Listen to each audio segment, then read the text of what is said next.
السلام عليكم ورحمة الله وبركاته. الحمد لله الذي أنزل على عبده الكتاب ولم يجعل له عوجا قيما لينذر بأسا شديدا من لدنه ويبشر المؤمنين الذين يعملون الصالحات أن لهم أجرا حسنا. والصلاة والسلام على نبي الرحمة ومبشر الأمة نبيه المصطفى ورسوله المجتبى وحبيبه المرتضى، ويسمى أيضا سراجا وجوادا وحامدا ومحمودا وأمينا ومأمونا، عرفه العالم محمدا. اللهم صل على محمد عبدك ورسولك كما صليت على إبراهيم، وبارك على محمد وعلى آل محمد كما باركت على إبراهيم। আল্লাহ রব্বুল আলামিনের অসংখ্য গণিত শুকরিয়া, যিনি তার বান্দার প্রতি কিতাব নাজিল করেছেন, যেই কিতাবের মাঝে কোনো বক্রতা তিনি রাখেননি, যেই কিতাব সরল সঠিক কিতাব, আল্লাহর পক্ষ থেকে আগত আসন্ন কঠিন বিপদ সম্পর্কে যেই কিতাব সতর্ক করে এবং ঈমানদারদেরকে সুসংবাদ দেয়, যেই সমস্ত ঈমানদারেরা সৎ কাজ করে, ঈমানদারদেরকে সুসংবাদ দেয়, যে সমস্ত ঈমানদারেরা সৎ কাজ করে যে তাদের জন্য রয়েছে উত্তম প্রতিদান। দরুদ ও সালাম রহমতের নবী, উম্মতকে সুসংবাদদাতা নবী, তার চয়নকৃত নবী, তার নির্বাচিত রাসূলের উপর এবং তার প্রিয় হাবিব বন্ধুর উপর, যাকে সিরাজ তথা প্রদীপ, জাওয়াদ বদান্য, হামিদ প্রশংসাকারী, গুণকীর্তনকারী, মাহমুদ প্রশংসিত, আমিন বিশ্বস্ত, মামুন নিরাপদ, এই সমস্ত নামেও ডাকা হয়। পৃথিবীবাসী যাকে মুহাম্মদ নামে চিনে। আল্লাহুম্মা সাল্লি ওয়া সাল্লিম ওয়া বারিক আলাইহি। হামদ ও সালাত পাঠ করার পর বলছি, নিঃসন্দেহে সর্বাধিক বিশুদ্ধ বাণী হচ্ছে আল্লাহর কিতাব। জগতের সর্বনিকৃষ্ট বিষয় হচ্ছে দ্বীনের মধ্যে কোরআন ও সুন্নাহর বিপরীতে নতুন কিছু উদ্ভাবন করা, আবিষ্কার করা। দ্বীনের মধ্যে নব আবিষ্কৃত বিষয়কে বিদআত বলা হয়। প্রত্যেকটি বিদআত হচ্ছে ভ্রষ্টতা, সকল ভ্রষ্টতা, এবং যারা ভ্রষ্ট সবাই জাহান্নামে নিক্ষিপ্ত হবে। আমার প্রিয় উপস্থিত ঈমানদার ভাইয়েরা, আলোচনা করব নেফাক এবং মুনাফিকদের সম্পর্কে, যা গত কয়েক সপ্তাহ যাবৎ আলোচনা করছি। মহান মহিয়ান আল্লাহ এবং তার রাসূল সাল্লাল্লাহু আলাইহি ওয়াসাল্লাম নেফাক ও মুনাফিকদের সম্পর্কে কি বলেছেন।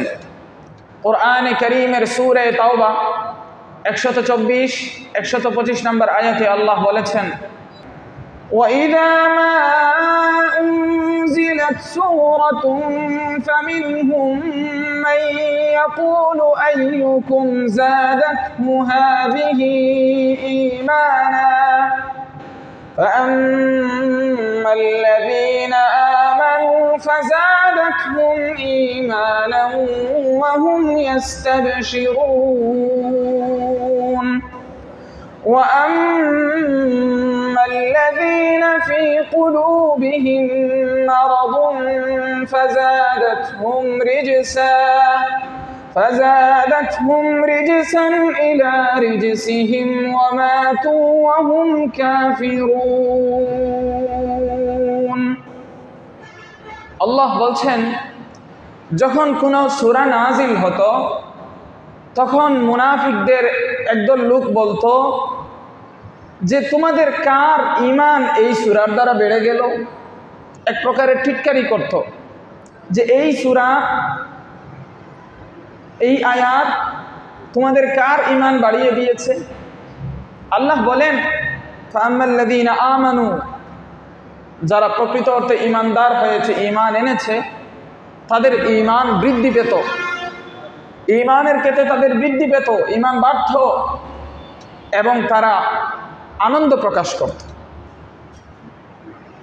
আর যাদের অন্তরে ব্যাধি রয়েছে, রোগ রয়েছে, ফাযাদাতহুম রিজসান ইলা রিজসিহিম, তাদের কলুষের সাথে আরো কলুষ বৃদ্ধি পেত, অন্ধকারের সাথে আরো অন্ধকার বৃদ্ধি পেত, আর তারা কাফির অবস্থায় মৃত্যুবরণ করত। কোরআনে কারীমের সূরা নূর 47 থেকে 50 নম্বর আয়াতে আল্লাহ বলেছেন, وَيَقُولُونَ آمَنَّا بِاللَّهِ وَبِالرَّسُولِ وَأَطَعْنَا ثُمَّ يَتَوَلَّى فَرِيقٌ مِّنْهُم مِّن بَعْدِ ذَلِكَ وَمَا أُولَٰئِكَ بِالْمُؤْمِنِينَ وَإِذَا دُعُوا إِلَى اللَّهِ وَرَسُولِهِ ليحكم بينهم إذا فريق منهم معرضون وإن يكن لهم الحق يأتوا إليه مذعنين أفي قلوبهم مرض أم ارتابوا أم يخافون أن يحيف الله عليهم ورسوله بل أولئك هم الظالمون। আল্লাহ বলছেন, এই মুনাফিকেরা তারা বলে আল্লাহর প্রতি ঈমান এনেছি, রাসূলের প্রতি ঈমান এনেছি এবং আমরা মান্য করে চলছি, আনুগত্য করেছি। এরপরেই তাদের একটা গ্রুপ মুখ ফিরিয়ে নেয়। আল্লাহ বললেন, বাস্তবতা হলো ওমা উলাইকা বিল মুমিনিন, ওরা আসলে ঈমানদারই না, ঈমান আনেই নাই। এরপরে বলছেন এদের অবস্থাটা কি?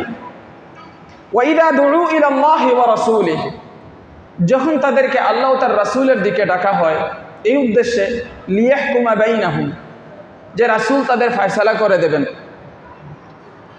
ইদা ফারিকুম মিনহুম মু'রিদুন, তখনই তাদের একটা গ্রুপ মুখ ফিরিয়ে নেয়। ওয়া ইন ইয়াকুল লাহুমুল হাক্কু ইয়াতু ইলাইহি মুযঈনিন, আর যদি হক তাদের পক্ষে থাকে তাহলে তারা রাসূলের দিকে অনুগত হয়ে আসে। বিষয়টা হলো, রাসূল করিম সাল্লাল্লাহু আলাইহি ওয়াসাল্লামের কাছে ওই মুনাফিকেরা বিভিন্ন সময় বিভিন্ন মামলা উপস্থাপন করত। রাসূল নিজে নবীও ছিলেন, রাসূলও ছিলেন, আবার শাসকও ছিলেন, বিচারকও ছিলেন। এখন তারা কখন রাসূলের কাছে মামলা মুকদ্দমা পেশ করত? যখন তারা নিশ্চিত হতো এই ব্যাপারে মামলাটা আমাদের পক্ষে আসবে, অর্থাৎ রাসূল তো বেইনসাফি করবেন না, এটা তারা নিশ্চিত জানতো। এখন তারা যে অপরাধে তারা এটা নিশ্চিতভাবে বুঝতো যে এই মামলায় আমরাই জিতব, অর্থাৎ রাসূল আমাদের পক্ষেই ফয়সালা দিবেন, তখন বিষয়টা রাসূলের কাছে উপস্থাপন করতো এবং খুব চিল্লাচিল্লি করতো, এটা নবীর কাছে যাব, নবী যে ফয়সালা দিবেন সেটা মেনে নেব। ঠিক যখন তারা দুর্ঘটনার কারণে মামলাটা এমন যে এখানে রাসূল ইনসাফের সাথে ফয়সালা করলে আমাদের বিরুদ্ধে যাবে, তখনই তারা মুখ ফিরিয়ে নিত, অন্যদের কাছে বিচারের জন্য চলে যেত। আল্লাহ তাআলা এই চিত্রটাই তুলে ধরেছেন যে যখন তাদেরকে আল্লাহ ও তার রাসূলের দিকে ডাকা হয় যে রাসূল তাদের মাঝে ফয়সালা করে দেবেন, তখনই তাদের একটা গ্রুপ মুখ ফিরিয়ে নেয়। আর যদি হকটা তাদের পক্ষে যায়, যে বিচার করলে রাসূল ফয়সালাটা তাদের পক্ষেই দিবেন, এটা তারা নিশ্চিত, কারণ এখানে তারা ন্যায়ের উপর আছে, তখন বলছেন ইয়াতু ইলাইহি মুযঈনিন, তারা রাসূলের কাছে অনুগত হয়ে ফিরে আসে, মানে খুব ফরমাবরদার ইমানদার, 100% পাক্কা ইসলামওয়ালা মুসলমান। আল্লাহ বলছেন, আফি কুলুবিহিম মারাদুন আম ইরতাবু আম ইয়াখাফুনা আন ইয়াহিফাল্লাহু আলাইহিম ওয়া রাসূলুহু, এদের অন্তরে রোগ ব্যাধি আছে নাকি এরা সন্দেহ করে, নাকি এরা ভয় করে যে আল্লাহ ও তার রাসূল তাদের উপর অবিচার করবেন? ঘটনাটা কি? আল্লাহ বলেন কিছুই নয়, বাল উলাইকা হুমুজ জালিমুন, বরং ওরা হচ্ছে জালিম, অত্যাচারী, এই জন্য এই কাজটা করে। কুরআনে কারীমের সূরা আনকাবুতের 10-11 নম্বর আয়াতে এসেছে, وَمِنَ النَّاسِ مَن يَقُولُ آمَنَّا بِاللَّهِ فَإِذَا أُوذِيَ فِي اللَّهِ جَعَلَ فِتْنَةَ النَّاسِ كَعَذَابِ اللَّهِ وَلَئِن جَاءَ نَصْرٌ مِّن رَّبِّكَ لَيَقُولُنَّ إِنَّا كُنَّا مَعَكُمْ أوليس الله بأعلم بما في صدور العالمين وليعلمن الله الذين آمنوا وليعلمن المنافقين। আল্লাহ বলছেন যে মানুষের মাঝে কিছু সংখ্যক লোক আছে এমন যারা বলে যে আমরা আল্লাহর প্রতি ঈমান এনেছি। ভালো কথা।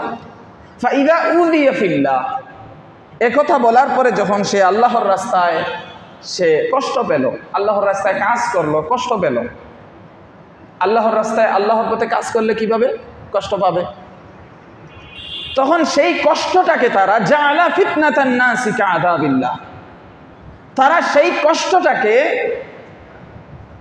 এই যে মানুষের যে নির্যাতন, এই মানুষের নির্যাতনকে তারা আল্লাহর আযাবের মতো মনে করে। অর্থাৎ আল্লাহ শাস্তি দিলে যেমন মনে করে, মানুষের পক্ষ থেকে যে কষ্ট দেওয়া হয়, সেই কষ্টটাকে মানুষের পক্ষ থেকে যে নির্যাতন করা হয়, সেই নির্যাতনকে এমন মনে করে। তো কেউ যদি আল্লাহর পথে কাজ করতে গিয়া কষ্ট পেয়ে এটারে আল্লাহর আযাব মনে করে, সে কি আর আল্লাহর পথে কাজ করব? কথা বুঝছেননি আপনারা? কেউ যদি আল্লাহর পথে কাজ করতে গিয়া কষ্ট পায়, আর এই কষ্টরে যদি মানুষের নির্যাতন মনে না করে আল্লাহর আযাব মনে করে, সে কি আর এই পথে কাজ করব? কথা বুঝেন নাই? কাজ করবে?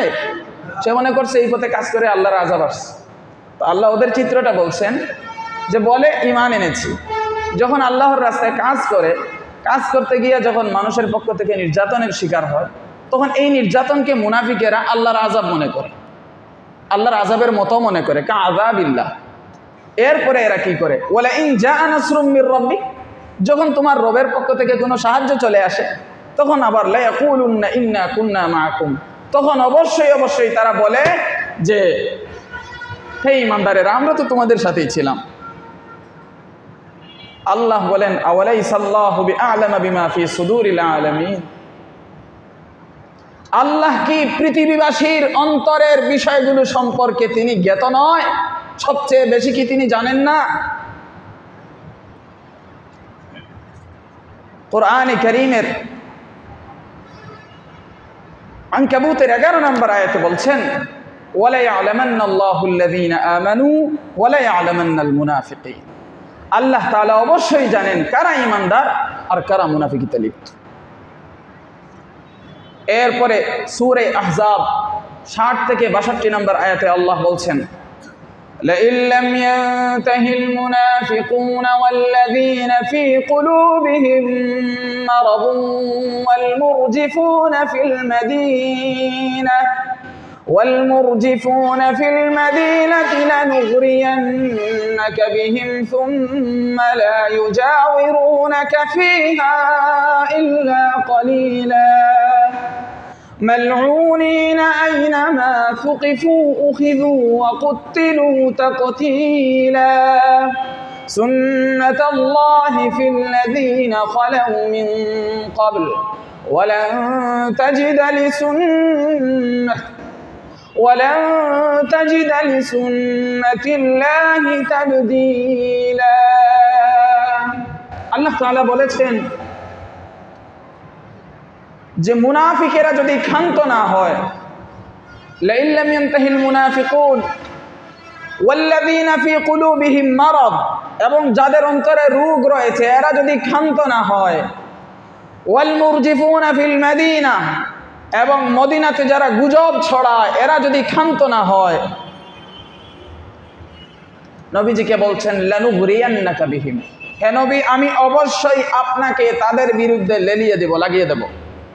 লানুগরিয়ান্নাকা বিহিম, মুনাফিকেরা যদি মুনাফিকি থেকে ক্ষান্ত না হয়, অন্তরে রোগওয়ালারা যদি তাদের কার্যক্রম থেকে ক্ষান্ত না হয়, মদিনার মধ্যে যারা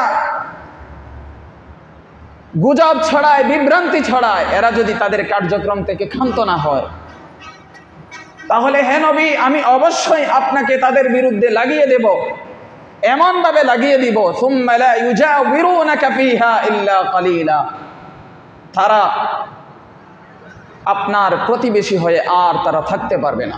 লা ইউজাবিরুনাকা, আপনাকে এমনভাবে তাদের বিরুদ্ধে লাগিয়ে দেব যে তারা আপনার প্রতিবেশী আর হতে পারবে না, এখানে টিকে থাকতে পারবে না। ইল্লা কালিলা, তবে সামান্য সময় টিকে থাকবে, কিছুদিন টিকে থাকবে, তাও তাদের অবস্থা হবে এমন মালউনিন, অভিশপ্ত অবস্থায় টিকে থাকবে।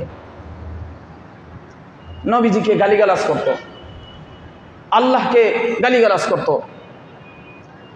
নবীজির বিরুদ্ধে সবসময় সমালোচনা করত, গুজব ছড়াইতো, নানান ধরনের এমন বিরক্তিকর অনেক কিছু করত।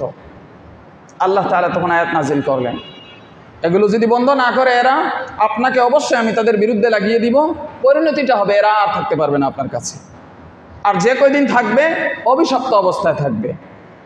এরপরে এদের অবস্থা কি, আইনামা সুকিফু উখিযু ওয়া কুতিলু তাকতিলা, এদেরকে যেখানেই পাওয়া যাবে সেখানে গ্রেফতার করা হবে এবং এদেরকে পরকালে পাঠিয়ে দেওয়া হবে। এটা যারা শাতিমে রাসূল, যারা নবীকে সমালোচনা করে, যারা আল্লাহকে গালিগালাজ করে, নবীকে গালিগালাজ করে, এদের ব্যাপারে আল্লাহর ফয়সালা এরকম। আয়াতের ঢংটা বুঝেন যে এরা থাকতে পারবে না, অল্প সময় থাকবে অভিশপ্ত অবস্থায়, এরপরে এদেরকে যেথায় পাওয়া যাবে সেটাই গ্রেফতার করে এবং হত্যা করা হবে, কিন্তু কে হত্যা করবে সেটা জানা নেই। এই জন্য যুগে যুগে যারাই নবীকে গালিগালাজ করেছে, যারাই আল্লাহকে গালিগালাজ করেছে, এদেরকে হত্যা করার জন্য লুক রেডি করা লাগে না, অটোমেটিক কোথায় থেকে কোথায় রেডি হয়ে যায়। কারণ আল্লাহ তাআলা শব্দটা এভাবে উল্লেখ করেছেন, ওদেরকে যেখানেই পাওয়া যাবে সেখানেই গ্রেফতার করা হবে এবং হত্যা করা হবে। মানে শাসককে নির্দেশ দেন নাই যে শাসক তুমি হত্যা করো, বলেছেন হত্যা করা হবে, কে করবে সেটা বলেন নাই। এই যে আয়াতটা, আমাদের অনেক আলিম আছেন এই আয়াতটা উপস্থাপনের কারণে ও দীর্ঘদিন জেলে থাকতে হয়েছে, আদালতেও পেশ করেছেন যে আমি কি করব, কোরআনে তো এটা আছে, আমি এই কথাই বলেছি। ওনার এই বক্তব্যের দ্বারা ওরা বুঝেছিল উনি গ্রুপ দাঁড় করিয়ে দিয়েছেন এবং এই গ্রুপের লোকেরাই রসুলকে যারা বাংলাদেশে গালিগালাজ করেছে এদেরকে হত্যা করেছে, ওনারা এটা বুঝছিল। বিষয় হলো উনি এই আয়াতগুলোকে এভাবে উপস্থাপন করছেন যে আয়াতের মাঝে তো এগুলো পাওয়া যাচ্ছে যে মুনাফিকেরা এবং যাদের ভিতরে রোগ রয়েছে এবং যারা মদিনাতে গুজব ছড়ায়, অবশ্যই আমি আপনাকে তাদের বিরুদ্ধে লাগিয়ে দেব এবং তারা আপনার সাথে থাকতে পারবে না মদিনায়, তবে থাকবে অল্প দিন অভিশপ্ত অবস্থায়, আর এরপরের অবস্থা হলে এদেরকে যেখানে পাওয়া যাবে সেখানেই গ্রেফতার করা হবে এবং তাদেরকে চরমভাবে হত্যা করা হবে। কিন্তু কে করবে সেটাও জানা নাই, কে গ্রেফতার করবে সেটাও জানা নাই, এই বিষয়গুলো উল্লেখ করেন নাই। এই বিষয়ে কেউ যদি কোনো দেশে যদি আল্লাহ তার রাসূলের বিরুদ্ধে কুৎসা রটনা করে, সর্বপ্রথম দায়িত্ব হইল সরকারের। সর্বপ্রথম দায়িত্ব কার? সরকারের, এদেরকে দমন করা। সরকার যদি না করে বা করতে দেরি করছে বা গড়িমসি করছে অথবা সময় মতো পৌঁছাতে দেরি করছে, এই অবস্থায় যদি কোনো মুসলমান আল্লাহ তার রাসূলের ভালোবাসায় এটার প্রতিশোধ নেয়, তাহলে ইসলামের বিধান হলো এই মুসলমানকে আসামির কাঠগড়ায় দাঁড় না করা। হ্যাঁ, সে অবশ্যই আইন হাতে তুলে নিয়েছে, তাকে উৎসাহ দেওয়া হবে না আইন হাতে তুলে নেওয়ার, কিন্তু রাসূল প্রেম, আল্লাহ প্রেম, এই যে বিষয়গুলো খুবই সেন্সিটিভ বিষয়, এই বিষয়গুলোতে সরকারকে নির্দেশনা হলো যদি এরকম কেউ ঘটিয়ে ফেলে তাহলে তাকে আসামির কাঠগড়ায় দাঁড় না করা। আমাদের দেশে হয় উল্টা, যেগুলো আল্লাহ তার রাসূলকে বিশুদ্ধার করে এদেরকে নিরাপত্তা দেওয়া হয়, আর যারা আল্লাহ তার রাসূলের প্রেমে উজ্জীবিত হয়ে এদেরকে জাহান্নামে পাঠায় এদেরকে গ্রেফতার করা হয়। বুঝে আসছে কথা? তো এখানে আয়াতে যেটা আসছে কারে গ্রেফতার করবা আর কারে ছাড়বা বিষয় সেটা না, বিষয় হলো আল্লাহ বলে দিচ্ছেন সুন্নাতুল্লাহি ফিল্লাযীনা খালাউ মিন ক্বাবল, এটাই হচ্ছে আল্লাহর রীতি, পূর্ব থেকে চলে আসা রীতি। ওয়ালান তাজিদা লিসুন্নাতিল্লাহি তাবদীলা, আল্লাহর রীতিতে আপনি কোনো পরিবর্তন পাবেন না। মানে আল্লাহর রীতি হলো যারা নবীর বিরুদ্ধে লেগে গেছে, নবীকে কষ্ট দেওয়া শুরু করেছে, এদের ব্যাপারে আল্লাহর রীতি হলো এদেরকে এমনভাবে শায়েস্তা করবেন এরা আর নবীর কাছে থাকতে পারবে না, এবং এক পর্যায়ে এদের অবস্থা এমন হবে এরা দুনিয়াতেও থাকতে পারবে না।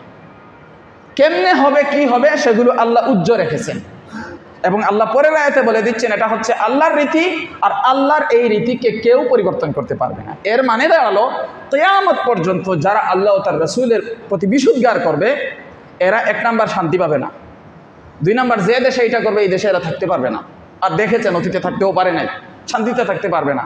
আর 3 নাম্বার হলো কে বা কারা ওদেরকে আল্লাহর কাছে পাঠিয়ে দিবে সেটাও জানতে পারবেন না। পরে জানেন কিন্তু ঘটানোর আগে জানবেন না। এই জন্য যারা এই ধরনের শয়তানি করে এদের উচিত হলো বাড়াবাড়ি করতে করতে আল্লাহ ও তার রাসূল নিয়ে যেন বাড়াবাড়ি কেউ না করে। বুঝে আসছে কথা? একটা সাধারণ মানুষ হয়তো সে নামাজ ঠিক মতো পড়ে না, হয়তো সে রোজা ঠিক মতো রাখে না, কিন্তু রাসূল প্রেম এমন একটা জিনিস হৃদয়ের মণিকূটে এমনভাবে থাকে কখনো যদি সেই প্রেমের আগুন জ্বলে ওঠে তাহলে আর কোনো কিছু তাকে আটকাতে পারবে না। আর এর নজিরেই হিন্দুস্তানেও আছে। এই জন্য ওদের সতর্ক থাকা দরকার যে রাসূল নিয়ে খেলাধুলা যেন কেউ না করে, আল্লাহকে নিয়ে বাজে মন্তব্য যেন কেউ না করে। এই জায়গাগুলো স্পর্শকাতর, এগুলোতে যারা হাত দিবে এদের আর কোনো রক্ষা থাকবে না। এরা দুনিয়াতেও শান্তি পাবে না, যেই দেশে করবে এই দেশেও শান্তিতে থাকতে পারবে না, চুরের মতো পলায় পলায় থাকতে হবে, আর শেষ পর্যন্ত রবের সাথে সাক্ষাৎ করতেও সময় লাগবে না। এখন আমরা এগুলো যখন বলে এটা জঙ্গি হুজুর দেখছো কি কইছে, কত বড় কথা, এটা আমরার কথা না, এটা আল্লাহ তাআলার কথা, এটা উনার ফরমান, উনি এটা ফয়সালা করেছেন, এভাবে যারা করবে এদের সাথে আমার নীতি হইলো এরকম, এটা উনি ঘোষণা করেছেন। ওই ঘোষণাপত্রটা আমরা কি করেছি, পাঠ করে জনতাকে শুনিয়েছি। عن عبد الله بن عمرو أن النبي صلى الله عليه وسلم قال: 4 من كن فيه كان منافقا خالصا ومن كانت فيه خصلة منهن كانت فيه خصلة من النفاق حتى يدعها إذا اؤتمن خان وإذا حدث كذب وإذا عاهد غدر وإذا خاصم فجر। সহিহ বুখারী 34 নম্বর হাদিস। আব্দুল্লাহ বিন উমর রাদিয়াল্লাহু আনহুমা থেকে বর্ণিত, নবী সাল্লাল্লাহু আলাইহি ওয়াসাল্লাম বলেছেন, যার মাঝে 4টা জিনিস থাকবে সে হচ্ছে খাঁটি মুনাফিক। সে কি খাঁটি মুনাফিক। আর যার মাঝে এই 4টা জিনিস থেকে কোনো একটা থাকবে ধরা হবে তার মাঝে মুনাফিকের একটা কি আছে, বৈশিষ্ট্য আছে। যার মাঝে 4টা জিনিস থাকবে সে হলো খাঁটি মুনাফিক, আর যার মাঝে 4টা জিনিসের কোনো একটা থাকবে ধরা হবে যে তার মাঝে মুনাফিকের একটা বৈশিষ্ট্য আছে। 1 নাম্বার বলেছেন যতক্ষণ না সে পুরোপুরিভাবে বৈশিষ্ট্যগুলো ছাড়বে।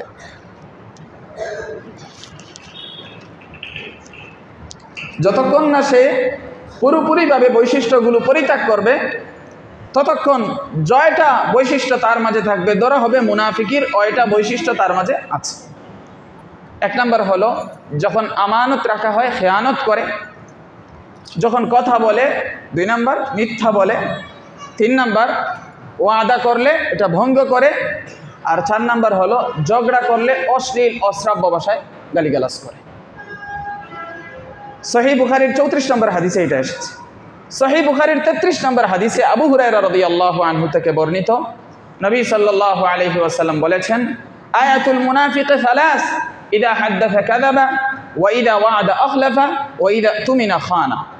যে মুনাফিকের নিদর্শন 3টি, কথা বললে মিথ্যা বলে, ওয়াদা করলে ভঙ্গ করে, আমানত রাখলে খেয়ানত করে। সহিহ মুসলিমের 59 নম্বর হাদিসে এসেছে, ওয়া ইন সামা ওয়া সাল্লা ওয়া জা'আমা আন্নাহু মুসলিম। এই ব্যক্তি যদি নামাজও পড়ে রোজাও রাখে এবং নিজেকে মুসলমান মনে করে তারপরেও সে মুনাফিক। এখন আমাদের অবস্থা কি হবে এটা বুঝতে হবে। নামাজও পড়ে রোজাও রাখে নিজেরা মুসলমান মনে করে, এরপরেও এই বৈশিষ্ট্যগুলো থাকলে জয়টা বৈশিষ্ট্য তার মাঝে থাকবে, ধরা হবে ওইটা বৈশিষ্ট্য তার মাঝে আছে। চারোটা যদি থাকে তাহলে হাদিস বলছে কি সে নিরাট মুনাফিক হিসাবে সাব্যস্ত হবে। আল্লাহ আমাদেরকে হেফাজত করুক। তবে গত সপ্তাহে বলেছি মুনাফিকের দুইটা প্রকার, একটা হলো বিশ্বাসগত আর আরেকটা হলো আমলগত। বিশ্বাসগত নিফাক, যে বাস্তবে সে আল্লাহ মানে না, রসুল মানে না, মুখে মুখে বলে, মুসলিম সমাজে মিলেমিশে থাকার জন্য মুখে বলে, ভিতরে রাখে না, এটা হলো নিরেট কুফরি মুনাফিকি। এটার কারণে সে চিরস্থায়ী জাহান্নামী হবে। আর যে আসলে মানে কিন্তু আমলগত ত্রুটি, বদভ্যাসের কারণে এই কাজগুলো করে, আশা করা যায় সে যদি খালিস তওবা করে, আশা করা যায় আল্লাহ তাআলা একটা ব্যবস্থা করবেন। কিন্তু আমাদের তো চেষ্টা থাকতে হবে। সারা জীবন যদি মিথ্যা বলি, সারা জীবন যদি এই অশ্লীল ভাষায় কথাবার্তা বলি, সারা জীবন যদি আমি খেয়ানত করি, সারা জীবন যদি ওয়াদা ভঙ্গ করি, তো এর পরিণতি কী দাঁড়াবে? শেষ সময় ইমানি নসিব নাও হতে পারে। এই জন্য আমাদের এই বাদ অভ্যাসগুলো, খারাপ অভ্যাসগুলো ছেড়ে দেওয়া চাই। আল্লাহ আমাদের সবাইকে তৌফিক দান করুন। কোরআনে কারিমে সূরা হাদীদের 13-14 নম্বর আয়াতে আল্লাহ বলছেন, ইয়াউমা ইয়াকুলুল মুনাফিকুনা ওয়াল মুনাফিকাতু লিল্লাযীনা আমানু যুরুনা নাকতাবিস মিন নূরিকুম, যে সেই দিনের কথা স্মরণ করো যেদিন মুনাফিক পুরুষেরা এবং মুনাফিক নারীরা ইমানদারদেরকে বলবে, উনজুরুনা, একটু অপেক্ষা করো আমাদের জন্য, নাকতাবিস মিন নূরিকুম, আমরা তোমাদের আলো থেকে কিছু আলো সংগ্রহ করব। কিল আরজিউ ওয়ারাআকুম ফালতামিসু নূরা, তখন এই মুনাফিকদেরকে বলা হবে তোমরা তোমাদের পিছনের দিকে ফিরো, ওখানে পিছনের দিকে ফিরে তোমরা নূর তালাশ করো। যখন তারা পিছনের দিকে ফিরবে, ফিরতেই সাথে সাথে যেটা ঘটবে, ফাদুরিবা বাইনাহুম বিসুরিল লাহু বাব বাতিনুহু ফীহির রাহমাতু ওয়া যাহিরুহু মিন কিবালিহিল আযাব। ইমানদারদেরকে বলবে যে একটু দাঁড়াও, আমাদেরকে তোমাদের আলো থেকে একটু আলো দাও। ইমানদাররা বলবে পিছনে ফিরে তোমরা নূর তালাশ করো, আলো তালাশ করো। মুনাফিকেরা নূর তালাশ করার জন্য পিছনের দিকে ঘুরবে। সাথে সাথে এই মুনাফিকদের মাঝখানে এবং ইমানদারদের মাঝখানে এমন একটা দরজা বিশিষ্ট প্রাচীর দাঁড়িয়ে যাবে, যার ভিতরে রহমত থাকবে এবং বাহিরে আযাব দ্বারা বেষ্টিত থাকবে।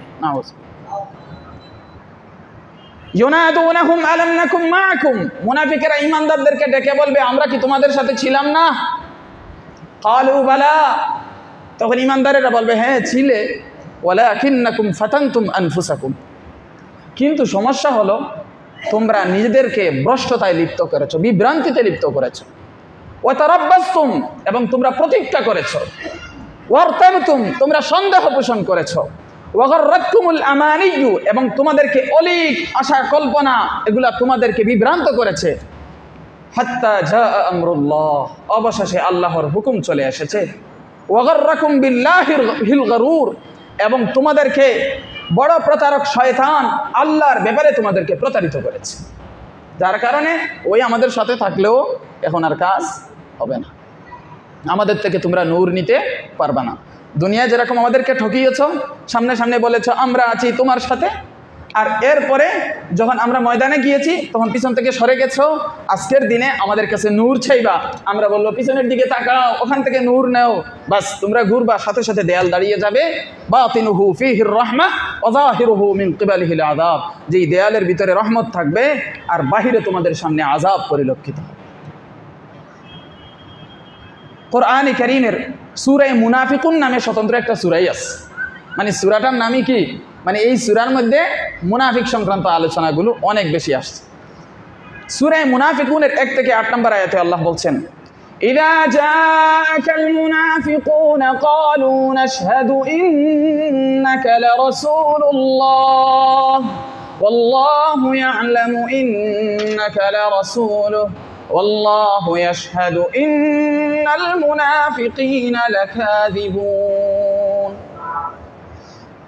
যখন আপনার কাছে মুনাফিকেরা আসে এবং বলে আমরা সাক্ষ্য দিচ্ছি নিঃসন্দেহে আপনি হচ্ছেন আল্লাহর রাসূল, আপনি হচ্ছেন কি আল্লাহর রাসূল। আল্লাহ বলেন ওয়াল্লাহু ইয়া'লামু ইন্নাকা লারাসূলুহু, আল্লাহ ভালো করে জানেন নিঃসন্দেহে আপনি তার রাসূল। ওয়াল্লাহু ইয়াশহাদু ইন্নাল মুনাফিকিনা লাকাযিবুন, আল্লাহ সাক্ষ্য দিচ্ছেন নিঃসন্দেহে মুনাফিকেরা তাদের দাবিতে মিথ্যাবাদী। অর্থাৎ আপনাকে এসে যে বলতেছে নিঃসন্দেহে আপনি আল্লাহর রাসূল, এই যে কথাটা বলছে না, এই কথায় তারা মিথ্যাবাদী। আল্লাহ সাক্ষ্য দিচ্ছেন এই কথায় তারা মিথ্যাবাদী, অর্থাৎ তারা মুখে যা বলছে না ভিতরে তাদের এটা নাই।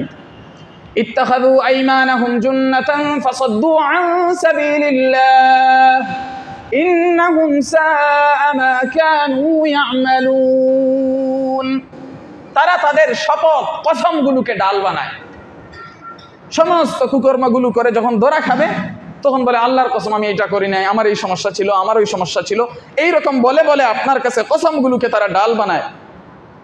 ফাসাদ্দু আন সাবিলিল্লাহ, আর মানুষদেরকে তারা আল্লাহর পথে বাধা দেয়। আল্লাহ বলেন নিঃসন্দেহে তারা জঘন্য কাজ করেছে। যালিকা বিআন্নাহুম আমানু সুম্মা কাফারু ফাতুবিআ আলা কুলুবিহিম ফাহুম লা ইয়াফকাহুন। এটা এজন্য যে তারা ঈমান এনেছে তারপর কুফরি করেছে, ফলে তাদের অন্তরে মোহর এঁটে দেওয়া হয়েছে, এজন্য তারা কিছুই বুঝে না। ওয়া ইযা রাআইতাহুম তু'জিবুকা আজসামুহুম, আপনি যখন তাদেরকে দেখবেন তাদের দেহাবয়ব, তাদের আকার আকৃতি আপনাকে বিমোহিত করবে, দেখতে খুবই ভালো লাগে। তু'জিবুকা আজসামুহুম ওয়া ইন ইয়াকুলু তাসমা' লিকাউলিহিম, তারা যখন কথা বলে আপনি শুনবেন, মানে আপনি শুনেন তাদের কথা, মানে তাদের কথাও সুন্দর, কথার স্টাইলও সুন্দর। কান্নাহুম খুশুবুম মুসান্নাদা, তাদের অবস্থা হলো দেখতে তারা যেন দেয়ালে টেক লাগানো কাঠের মতো। ইয়াহসাবুনা কুল্লা সাইহাতিন আলাইহিম, যে কোনো সুরগুল আওয়াজ শুনলেই তারা মনে করে তাদের বিরুদ্ধে চিল্লানো হচ্ছে, মানে একটা আওয়াজ শুনলেই মনে করে এটা মনে হয় আমাদের বিরুদ্ধে হচ্ছে। মানে মুসলমান সমাজে কোনো একটা হইচই শুনলে মুনাফিকরা মনে করে কি এটা মনে হয় আমাদের বিরুদ্ধেই হচ্ছে। ইয়াহসাবুনা কুল্লা সাইহাতিন আলাইহিম, আল্লাহ বলেন হুমুল আদুব্বু, এরা হচ্ছে শত্রু। ফাহযারহুম, এদের থেকে দূরে থাকো, বিরত থাকো। কাতালাহুমুল্লাহ, আল্লাহ তাদেরকে ধ্বংস করুক।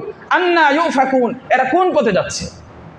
ওয়া ইযা কিলা লাহুম তাআলাউ, যখন তাদেরকে বলা হলো আসো, ইস্তাগফির লাকুম রাসূলুল্লাহ, তোমাদের জন্য আল্লাহর রাসূল আল্লাহর কাছে ক্ষমা প্রার্থনা করবেন, আসো। লাওয়াউ রুউসাহুম, তখন তারা কি করলো, তারা তাদের মাথা ঘুরিয়ে নিল। ওয়া রাআইতাহুম ইয়াসুদ্দুনা ওয়া হুম মুস্তাকবিরুন, এবং আপনি দেখবেন তারা তখন অহংকার করে ফিরে যাচ্ছে। যখন তাদেরকে ডাকা হচ্ছে আসো আল্লাহর রাসূল আল্লাহর কাছে তোমাদের জন্য ক্ষমা প্রার্থনা করবেন, তখন তারা ভাব নিয়ে অহংকার করে কি করছে, মাথা ঘুরিয়ে ফিরে চলে যাচ্ছে। আল্লাহ বলেন সাওয়াউন আলাইহিম আস্তাগফারতা লাহুম আম লাম তাস্তাগফির লাহুম লান ইয়াগফিরাল্লাহু লাহুম, হে নবী আপনি তাদের জন্য ক্ষমা প্রার্থনা করুন কিংবা নাই করুন, তাদের জন্য উভয়টাই সমান, আল্লাহ কিছুতেই এই মুনাফিকদেরকে ক্ষমা করবেন না। আল্লাহর ডিসিশন এটা। ওয়াল্লাহু লা ইয়াহদিল কওম ইন্নাল্লাহা লা ইয়াহদিল কওমাল ফাসিকিন, নিঃসন্দেহে আল্লাহ এই ধরনের অবাধ্য পাপিষ্ঠ সম্প্রদায়কে হেদায়েত প্রদর্শন করেন না। এরপরে বলছেন হুমুল্লাযীনা ইয়াকুলুনা লা তুনফিকু আলা মান ইনদা রাসূলিল্লাহ, এরা তো সেই লোক যারা বলেছে এই মানুষেরা লা তুনফিকু আলা মান ইনদা রাসূলিল্লাহ, আল্লাহর রাসূলের আশেপাশে যারা আছে এদের ব্যাপারে তোমরা ব্যয় করো না, খরচ করো না। হাত্তা ইয়ানফাদ্দু, যতক্ষণ না এরা বিক্ষিপ্ত হয়ে যায়, অর্থাৎ সাহাবায়ে কেরাম যেন অভাব অনটনে পড়ে নবীজি থেকে বিক্ষিপ্ত হয়ে যান, এই বিক্ষিপ্ত হওয়া পর্যন্ত তোমরা কি করবা না, এদেরকে সাহায্য সহযোগিতা করবা না, এদের ব্যাপারে খরচ করবা না। এরা সেই লোক, এই কথাগুলো এরা বলছে। আল্লাহ বলেন এরা এই কথা বলার কে, ওয়ালিল্লাহি খাযাইনুস সামাওয়াতি ওয়াল আরদি ওয়ালাকিন্নাল মুনাফিকিনা লা ইয়াফকাহুন। আল্লাহ বলেন যে আসমান এবং জমিনের সমস্ত ধনভাণ্ডারের মালিক হচ্ছেন আল্লাহ, ওয়ালাকিন্নাল মুনাফিকিনা লা ইয়াফকাহুন, কিন্তু মুনাফিকরা এটা বুঝে না, এজন্য বলে কি এদেরকে এটা দিবা না, তোরা না দিলে কি হবে। ইয়াকুলুনা, তারা সেই লোক যারা বলে লাইর রাজানা ইলাল মদিনা, আমরা যদি মদিনায় ফিরি লাইউখরিজান্নাল আ'আজ্জু মিনহাল আদাল, তাহলে মদিনার উচ্চ শ্রেণীর লোকেরা দুর্বল লোকদেরকে, সম্ভ্রান্ত লোকেরা দুর্বল লোকদেরকে মদিনা থেকে বের করে দেবে। অর্থাৎ মদিনার যারা, এই মুনাফিকেরা বলতো যে মদিনায় যাওয়ার পরে এই মদিনার ভিতর থেকে যারা মক্কা থেকে হিজরত করে এসেছেন এদেরকে কি করে দেবে, বের করে দেবে। আল্লাহ তাআলা বলেন ওয়ালিল্লাহিল ইজ্জাতু ওয়ালি রাসূলিহি ওয়ালিল মুমিনিন, সম্ভ্রান্ত উচ্চ শ্রেণী আর নিম্ন শ্রেণীর কথা বলো, আল্লাহ বলেন ওয়ালিল্লাহিল ইজ্জাতু ওয়ালি রাসূলিহি ওয়ালিল মুমিনিন, সমস্ত সম্মান আল্লাহর জন্য, সমস্ত সম্মান রাসূলের জন্য, সমস্ত সম্মান ঈমানদারদের জন্য। ওয়ালাকিন্নাল মুনাফিকিনা লা ইয়ালামুন, কিন্তু মুনাফিকেরা তা জানে না। এরপরে সূরা মুনাফিকুনের 9 থেকে 11 নম্বর আয়াতে আল্লাহ বলছেন ইয়া আইয়ুহাল্লাযীনা আমানু, হে ঈমানদারেরা, লা তুলহিকুম আমওয়ালুকুম ওয়ালা আওলাদুকুম আন যিকরিল্লাহ, তোমাদের মাল সম্পদ, তোমাদের ধন সম্পদ, তোমাদের সন্তান সন্ততি যেন তোমাদেরকে আল্লাহর স্মরণ থেকে তোমাদেরকে গাফিল না করে। ওমান ইয়াফআল যালিক, যারা এমন করবে ফাউলাইকা হুমুল খাসিরুন, এরা চরমভাবে ক্ষতিগ্রস্ত হবে। ওয়া আনফিকু মিম্মা রাযাকনাকুম, আর তোমরা ব্যয় করো, খরচ করো আমার দেয়া রিজিক থেকে। মিন ক্বাবলি আন ইয়াতিয়া ইয়াউমুন লা বাইউন মিন ক্বাবলি আন ইয়াতিয়া আহাদাকুমুল মাউত, তোমাদের কাছে মৃত্যু আসার আগে আগেই তোমরা আমার দেয়া রিজিক থেকে খরচ করো। এমন যেন না হয় যে মৃত্যু চলে আসলো, ফায়াকুল রব্বি লাউলা আখারতানি ইলা আজালিন করিব, হে আমার রব, আমারে যদি আরো একটু সময় দিতে, তাহলে ফাসাদদাকা ওয়া আকুম মিনাস সালিহিন, আমি দান সদকা করতাম এবং আমি ভালো মানুষ হয়ে যেতাম। আল্লাহ আমারে যদি আরো একটু সময় দিতে। আল্লাহ বলেন ওয়ালা ইউআখিরাল্লাহু নাফসান ইযা জাআ আজালুহা, যখন ব্যক্তির মৃত্যু চলে আসবে তখন আল্লাহ কিছুতেই সামান্য এদিক সেদিক করবেন না। আল্লাহু খবীরুম বিমা তা'মালুন, তোমরা যা করো আল্লাহ খুব ভালোভাবেই সব বিষয়ের খবর রাখেন। আমার প্রিয় ভাইয়েরা, মুসনাদে আহমদে ৭৯২৬ নম্বর হাদিস, মুসনাদে বাজ্জারে ৮৪৪৪ নম্বর হাদিস, বাইহাকিতে শুআবুল ঈমান অধ্যায়ে ২৯৬৩ নম্বর হাদিসে এসেছে। যেই হাদিসের সনদের ক্ষেত্রে ভিন্ন মত আছে।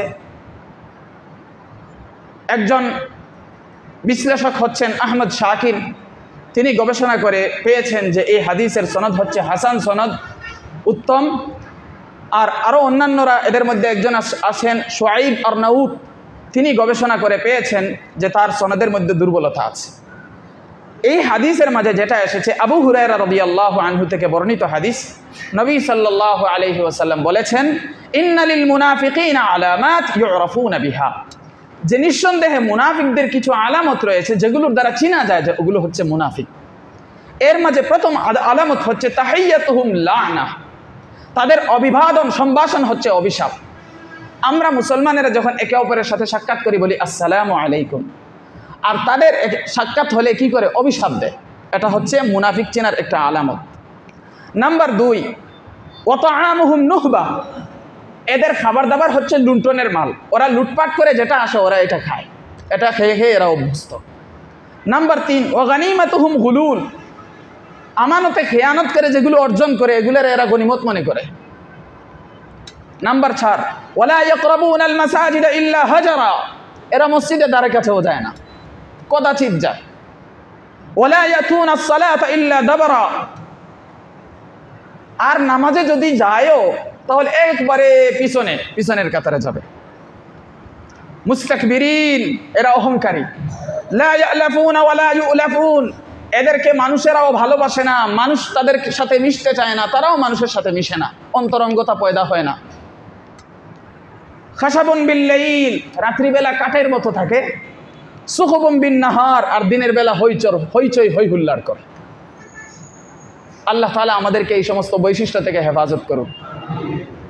এরপরে আবু উমামা রাদিয়াল্লাহু আনহু থেকে বর্ণিত, তিনি নবী সাল্লাল্লাহু আলাইহি ওয়াসাল্লাম থেকে বর্ণনা করেছেন, জামিউত তিরমিজির 2027 নম্বর হাদিস, যে নবী সাল্লাল্লাহু আলাইহি ওয়াসাল্লাম বলেছেন আল হায়াউ ওয়াল ইয়ু শু'বাতান মিনাল ঈমান ওয়াল বাযাউ ওয়াল বায়ান শু'বাতান মিনান নিফাক, যে লজ্জা সম্ভ্রম, লজ্জা বুঝেন, লজ্জা সম্ভ্রম এবং অল্প কথা, এগুলো হচ্ছে ঈমানের দুইটা শাখা। লজ্জা সম্ভ্রম থাকা এবং অল্প কথা বলা, এটা কি ঈমানের দুইটা শাখা। আর অশ্লীলতা, বাকপটুতা, বাচালতা, এগুলো হচ্ছে মুনাফিকের দুইটা শাখা। আমার প্রিয় ভাইয়েরা, দীর্ঘ কয়েক সপ্তাহ আমি মুনাফিকদের সম্পর্কে কোরআন এবং সুন্নাহ যা বলেছে মোটামুটিভাবে আলোচনা করেছি। আলোচনা করলে আরও করা যাবে, বিষয় তো আরও আছে।